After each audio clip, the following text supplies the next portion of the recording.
రాష్ట్రంలో తేలికపాటి నుంచి ఓ మోస్తరు వర్షాలు కురుస్తున్నాయి. రానున్న 3 రోజుల్లో వర్షాలు కంటిన్యూ అవుతాయని వెదర్ ఆఫీసర్లు తెలిపారు. 8-9 రోజులుగా కురుస్తున్న వానలకు ప్రాజెక్టులకు వరద తాకిడి పెరిగింది. ఎక్కడికక్కడ గేట్లను ఎత్తి నీటిని దిగువకు విడుదల చేస్తున్నారు అధికారులు.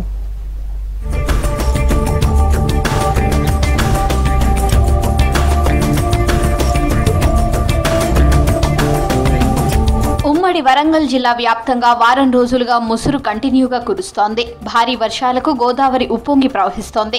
ఏటూరు నాగారం రామన్నగూడెం పుష్కర ఘాట్ దగ్గర రెండో ప్రమాద హెచ్చరిక కంటిన్యూ అవుతోంది. వరద ప్రవాహం మరింతగా పెరిగే అవకాశం ఉందంటున్నారు అధికారులు.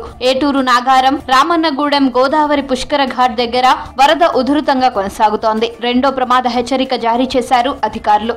తుపాకులగూడెం సమ్మక్క బ్యారేజ్ దగ్గర ఇన్ఫ్లో భారీగా పెరిగింది. వరద ప్రవాహంతో పరిసర ప్రాంతాల్లో రాకపోకలు నిలిపివేశారు.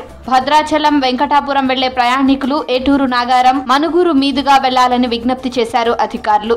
జయశంకర్ భూపాలపల్లి జిల్లా వ్యాప్తంగా వాగులు వంకలు పొంగి పొర్లుతున్నాయి. చెరువులు అలుగుపారుతున్నాయి. జిల్లాలోని పోతులవాయ వాగు, బండాల వాగు, చండ్రుపల్లి వాగులకు భారీగా వరద నీరు చేరడంతో ఉధృతంగా ప్రవహిస్తున్నాయి.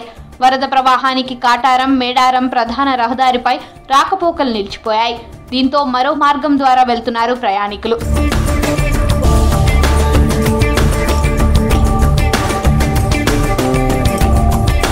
భద్రాచలం టౌన్లోని ఏఎంసీ కాలనీ నీట మునిగింది. 30 ఇండ్లలోకి నీరు చేరడంతో తీవ్ర ఇబ్బంది పడుతున్నారు స్థానికులు.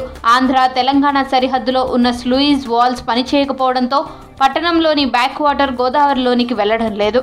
దీంతో కాలనీలోకి మురుగునీరు చేరుతోంది. ఇప్పటికే 12 కుటుంబాలను పునరావాస కేంద్రాలకు తరలించారు అధికారులు. మంచిర్యాల పెద్దపల్లి జిల్లాల్లో కురుస్తున్న వానలతో లోతట్టు ప్రాంతాలన్నీ జలమయమయ్యాయి. కాళేశ్వరం ఎల్లంపల్లి ప్రాజెక్టులు జలకళ సంతరించుకుంటున్నాయి. గోదావరి ఉపనది ప్రాణహిత ఉధృతంగా ప్రవహిస్తోంది. సింగరేణిలో బొగ్గు ఉత్పత్తి నిలిచిపోయింది. Mandamarri, Srirampur, Indaram, RKP, Kalyani Khani open cast బొగ్గు గనుల్లోకి వర్షపు నీరు చేరి 1,00,000 టన్నుల బొగ్గు ఉత్పత్తి నిలిచిపోయింది. దీంతో సింగరేణి సంస్థకు కోట్లలో నష్టం వచ్చినట్లు తెలుస్తోంది. ఎగువన కురుస్తున్న వర్షాలతో ప్రాణహిత నది ఉధృతంగా ప్రవహిస్తోంది. నదీ పరివాహక ప్రాంతంలోని 13 గ్రామాలు జలదిగ్బంధమయ్యాయి. 8 రోజుల నుంచి గ్రామస్తులు తీవ్ర ఇబ్బందులు పడుతున్నారు.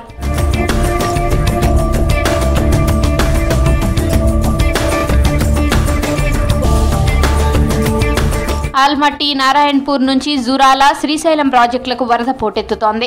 ఆల్మట్టి నారాయణపూర్ ప్రాజెక్టులకు వరద ఇంకింత పెరిగే అవకాశం ఉంది. ఇదే వరద ప్రవాహం కొనసాగితే 1-2 రోజుల్లోనే శ్రీశైలం జలాశయం పూర్తి స్థాయిలో నిండుతుందని ఇరిగేషన్ అధికారులు చెబుతున్నారు.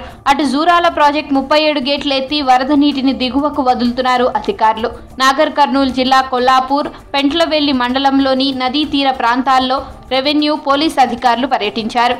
నదీ తీర ప్రాంతాల్లోని సోమశిల, మంచాలకట్ట, మల్లేశ్వరం గ్రామాల్లోని పుష్కర ఘాట్ల దగ్గర హెచ్చరిక బోర్డులు ఏర్పాటు చేశారు. పెద్ద ఎత్తున వరద వస్తుండటంతో కృష్ణానదిలోకి దిగవద్దని, మత్స్యకారులు చేపవేటకు వెళ్లవద్దని చెప్పారు. పర్యాటకులు నదిలోకి దిగవద్దని హెచ్చరిక బోర్డులు పెట్టారు.